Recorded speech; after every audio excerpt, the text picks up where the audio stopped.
मेफ्टल स्पास गोळीची माहिती, दुष्परिणाम, मात्रा आणि पर्यायी उपचार.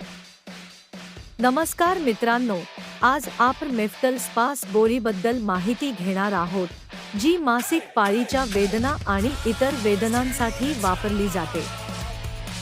मेफ्टल स्पास ही एक वेदनाशामक आहे जी मुख्यतः मांसपेशींमधील तीव्र वेदना कमी करण्यासाठी वापरली जाते. तिची क्रिया वेदनानिवारकांच्या श्रेणीत आढळते.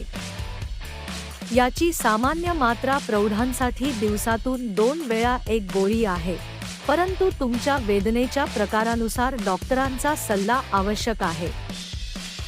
मेफ्टल स्पासचे दुष्परिणाम म्हणजे पोटात दुखणे, चक्कर येणे, उलटी आणि तोंड सुकणे यासारख्या समस्या आहेत. जर काही लक्षणे दिसली तर तात्काळ डॉक्टरांचा सल्ला घ्या.